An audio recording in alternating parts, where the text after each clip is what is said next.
ದಿನಕ್ಕೆ ಎಷ್ಟು ಬಾರಿ ಕೂದಲು ಬಾಚಬೇಕು? ಇದರ ಆರೋಗ್ಯಕರ ಪ್ರಯೋಜನಗಳು ಏನು ಗೊತ್ತಾ? ಕೂದಲು ಬಾಚುವುದು ನಮ್ಮ ದಿನನಿತ್ಯದ ಅಭ್ಯಾಸ. ಆದರೆ ದಿನಕ್ಕೆ ಎಷ್ಟು ಬಾರಿ ಕೂದಲು ಬಾಚಬೇಕು ಎಂಬುದು ಹಲವರಿಗೆ ಗೊತ್ತಿಲ್ಲ. ಕೆಲವರು ಪದೇ ಪದೇ ಬಾಚುತ್ತಾರೆ, ಇನ್ನು ಕೆಲವರು ದಿನಕ್ಕೆ ಒಮ್ಮೆ ಮಾತ್ರ ಬಾಚುತ್ತಾರೆ. ತಜ್ಞರ ಪ್ರಕಾರ ಸಾಮಾನ್ಯವಾಗಿ ದಿನಕ್ಕೆ 2 ರಿಂದ 3 ಬಾರಿ ಕೂದಲು ಬಾಚುವುದು ಸಾಕು. ಇದರಿಂದ ತಲೆಬುಡದಲ್ಲಿ ಉತ್ಪತ್ತಿಯಾಗುವ ನೈಸರ್ಗಿಕ ಎಣ್ಣೆ ಕೂದಲಿನ ಉದ್ದಕ್ಕೂ ಸಮವಾಗಿ ಹರಡಿ ಕೂದಲು ಹೊಳೆಯುವಂತೆ ಮತ್ತು ಆರೋಗ್ಯಕರವಾಗಿ ಕಾಣಲು ಸಹಾಯ ಮಾಡುತ್ತದೆ. ಕೂದಲು ಬಾಚುವುದರಿಂದ ತಲೆಬುಡದಲ್ಲಿ ರಕ್ತ ಸಂಚಾರವು ಸುಧಾರಿಸಬಹುದು.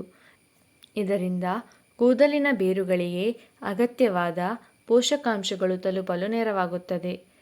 ಜೊತೆಗೆ ಕೂದಲಿನಲ್ಲಿ ಸಿಕ್ಕುಗಳು ಕಡಿಮೆಯಾಗುತ್ತವೆ ಮತ್ತು ಕೂದಲು ಮುರಿಯುವ ಸಾಧ್ಯತೆ ಕಡಿಮೆಯಾಗುತ್ತದೆ. ಆದರೆ ಅತಿಯಾಗಿ ಅಥವಾ ತುಂಬ ಬಲವಾಗಿ ಕೂದಲು ಬಾಚುವುದು ಒಳ್ಳೆಯದಲ್ಲ. ಇದರಿಂದ ಕೂದಲು ದುರ್ಬಲವಾಗಿ ಮುರಿಯಬಹುದು.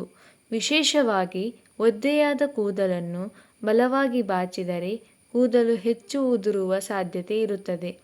ಕೂದಲು ಬಾಚುವಾಗ ಅಗಲವಾದ ಹಲ್ಲುಗಳಿರುವ ಬಾಚಣಿಗೆಯನ್ನು ಬಳಸುವುದು ಉತ್ತಮ. ಮೊದಲು ಕೂದಲಿನ ತುದಿಯಿಂದ ನಿಧಾನವಾಗಿ ಬಾಚಿ ನಂತರ ಮೇಲಿನ ಭಾಗಕ್ಕೆ ಬರಬೇಕು. ಇದರಿಂದ ಕೂದಲು ಎಳೆಯದೆ ಸುಲಭವಾಗಿ ಬಾಚಬಹುದು. ಇದರ ಜೊತೆಗೆ ಕೂದಲಿನ ಆರೋಗ್ಯಕ್ಕೆ ಪೌಷ್ಟಿಕ ಆಹಾರ, ಸಾಕಷ್ಟು ನೀರು, ಉತ್ತಮ ನಿದ್ರೆ ಮತ್ತು ಒತ್ತಡರಹಿತ ಜೀವನ ಶೈಲಿಯೂ ಮುಖ್ಯವಾಗಿದೆ. ಕೇವಲ ಬಾಚುವುದರಿಂದ ಮಾತ್ರ ಕೂದಲು ಆರೋಗ್ಯಕರವಾಗಿರುವುದಿಲ್ಲ.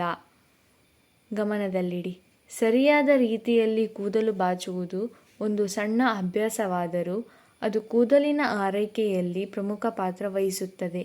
ಆದ್ದರಿಂದ ದಿನಕ್ಕೆ 2 ರಿಂದ 3 ಬಾರಿ ಮೃದುವಾಗಿ ಕೂದಲು ಬಾಚಿ ನಿಮ್ಮ ಕೂದಲನ್ನು ಆರೋಗ್ಯಕರವಾಗಿ ಮತ್ತು ಸುಂದರವಾಗಿ ಕಾಪಾಡಿಕೊಳ್ಳಿ.